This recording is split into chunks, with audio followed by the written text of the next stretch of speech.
Sunlight spills onto tranquil greens at Timberlane Country Club. But listen. Cat A, pull a pin, we don't need $10 says he ends up short. On any given Thursday, sounds of friendship drown out the silence wherever Willie Jondron and his buddies gather. I guess this is good enough, huh, guys? Yeah, that's good. It's good enough? Their relationships span decades. Every meeting, a celebration. Whoa! What am I doing in this group? Because Willie Jondron, 5 please, on the tee, dead man walking, isn't supposed to be alive. They have some wonderful names for me at Timberlane. They call him the corpse, dead man walking. One lung blankety blank. Gotta tease him. It's not natural if you don't tease him. You know, it's that's a West Bank tradition. Willie Jondron's story begins here on the West Bank in Marrero. He was raised right here on Jung Boulevard. Asbestos was common here long before it was found to be dangerous. It seemed to be a part of life. You could play marbles in it, you could play cowboys and Indians in it, you can roll in it. Willie's dad worked in a local plant that manufactured wallboard. Asbestos was part of the process. Around this community, especially on the West Bank, there was a lot of asbestos that was being used to pave sidewalks and driveways. Playgrounds had it in there. Jondron was always healthy and athletic, a standout in football and basketball, even a coach. But the cancer lurked all the while. It takes 25 to 35 years to manifest before it comes out. In April of 2002, Jondron was diagnosed with mesothelioma, a typically fatal disease associated with asbestos exposure. After the diagnosis, Jondron said a nurse on the night shift came into his room at Baptist Hospital. She put her hand on my tumors, and she said, Mr. Jondron, she says, you're going to be fine. I'm your guardian angel. We never saw her again. 10 months before the diagnosis, Willie had married Grace Caluette, a delivery room nurse.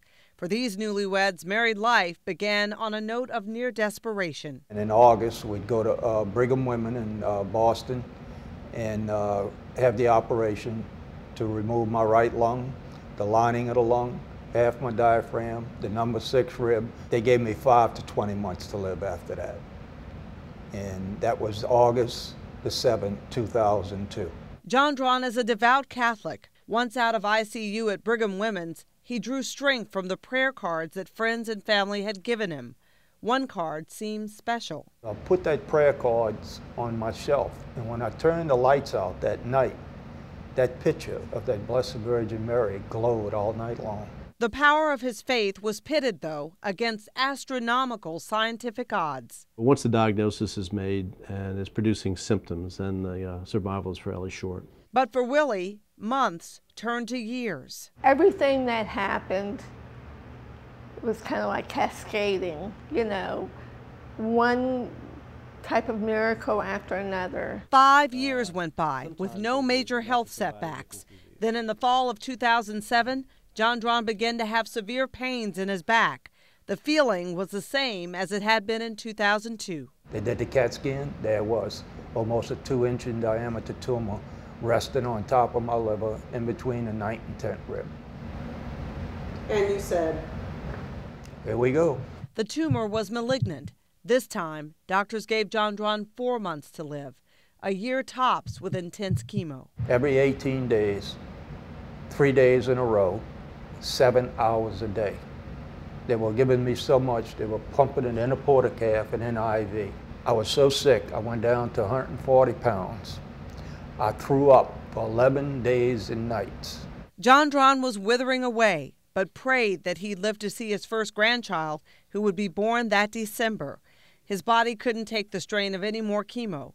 They called Dr. Seiler. He said, let's do a CAT scan, let's see what's going on. I had goose flesh because, you know, it's not something that in this business we often get to tell people. It's a miracle. You know, the tumor is completely gone. And it was kind of like, you wanted to believe it, but how can this be? His CT scans that we do and MRIs, that area where the tumor originally was is completely empty of any tumor, just normal organs and no abnormalities that suggest any local recurrence. So the tumor's gone? We cannot see it. How do you explain it? good looks, good genes, good Lord. The grandchild Willie didn't think he'd see is 3 years old. He says he's using these gifts of more time to give to others. If I could take one person's life and change it and put it in the right direction, if I can give one person inspiration and courage to go through and never give up and fight it and beat it, it's all worth it. There's a big reason why he's still here today.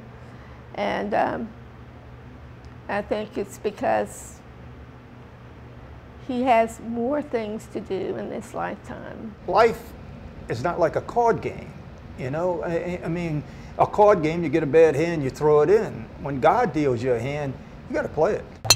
The guys at Timberlane don't treat Willie like a miracle, just a friend.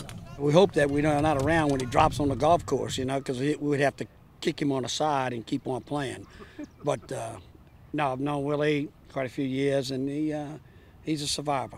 We always tease him, and I think that keeps him going too. He enjoys it as much as we do. So, and he's a pretty good guy.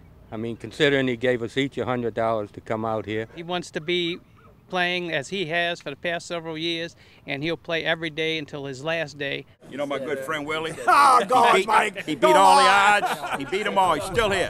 He's a little ugly, but he's still here. Oh, God. Half that feeling.